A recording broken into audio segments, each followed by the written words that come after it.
This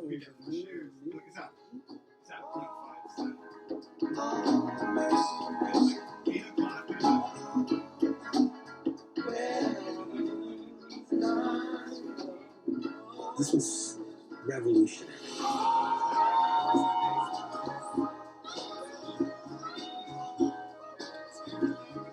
Years later, it's all happening today.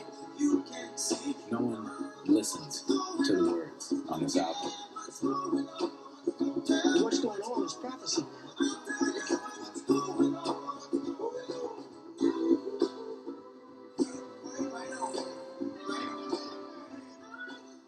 Hi, I'm Don Lemon. This album right here, soundtrack of my childhood. I still remember my mom cranking up the radio in our station wagon with the wood panel sides when What's Going On came on. Marvin Gaye's record went platinum, and Rolling Stone called this the greatest album of all time. And a half-century later, Marvin Gaye's music still going strong. It still resonates as the nation struggles with racism and inequality. So it made me wonder how and why this one album could still be saying so much to so many people after 50 years. My father is a minister, and he's always been a minister, so I recall singing a lot in church as a child. My music, I think, reflects my ethnic upbringing, fortunately. I knew him before he was Marvin. Yeah, he was just my brother. And we hung out almost every day. Marvin originally, man, wanted to be the black Frank Sinatra.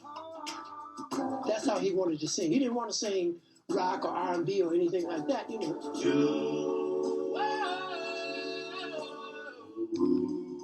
You're gonna be my ride. His introduction to the music world as a singer was in a vocal group, the Moon Glow. So he came out of the vocal group tradition, the doo-wop tradition of the 50s.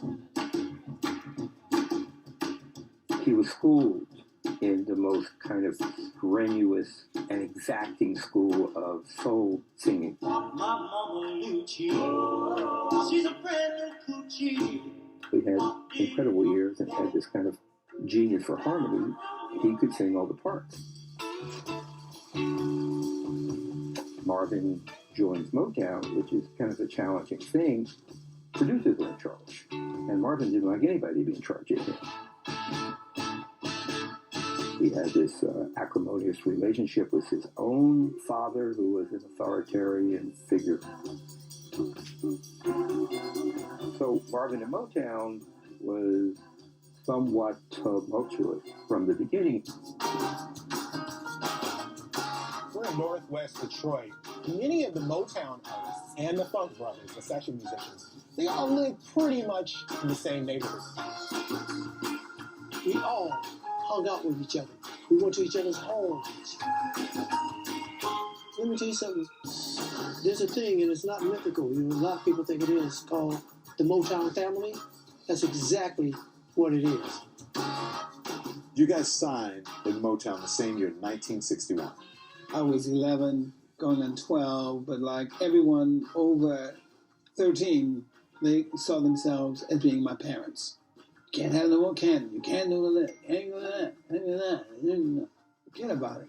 And Marvin was more like, you know, he had a smooth, kind voice. Hey, you play drums, but you need to, hold the drumstick this way. So, oh, thank you. We always say in Detroit, we build things.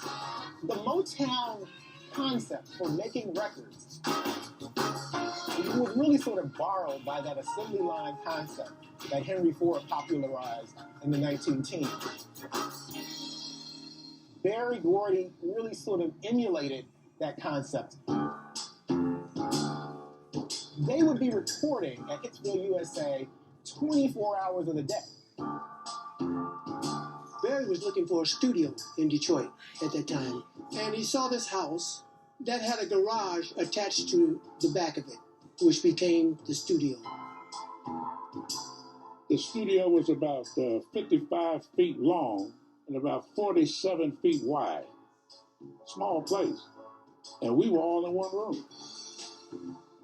and we could see each other's face.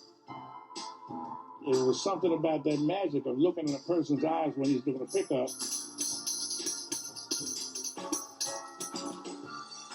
We had the Funk Brothers, who were some of the best musicians ever.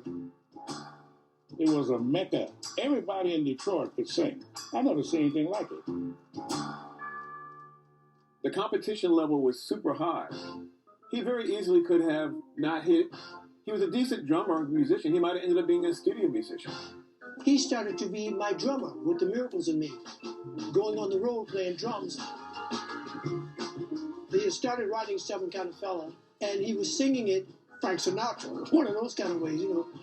That was when he became Marvin Gaye. You have a love and a reverence and a connection to Marvin Gaye that goes back to your entire life.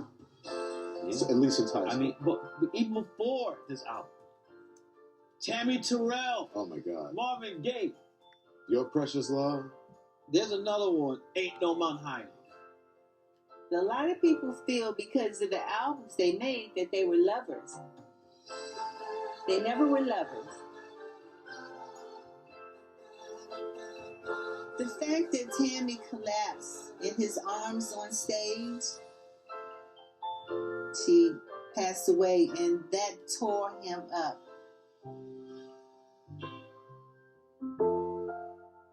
For a while, he didn't want to record with any of the girls ever again. He felt guilty about it, like it was his fault. The death of Tammy Terrell, tragic. And I don't think Marvin ever got over that. It leads up to Marvin's late 1960s, very intense adolescent depression. He didn't want to continue to be produced by other producers. I think it was around 1969 and 1970, about that period at Motown Records, when I stopped thinking so much about my erotic fantasies, and I started to think about the war in Vietnam. My brother to tell me, respond with some pretty horrible stories. Also, if you're living in Detroit in 1968, 69, 70, you're seeing the turmoil on the streets.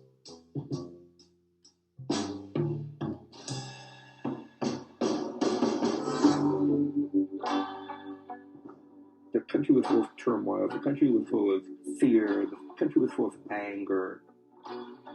A black person was killed in LA. That started the Watch Riot. He withdrew. We didn't hear from Marvin, didn't make any appearances, didn't come out. Everything with the war, everything he was facing with the racism. I don't know that I can continue without talking about what's going on.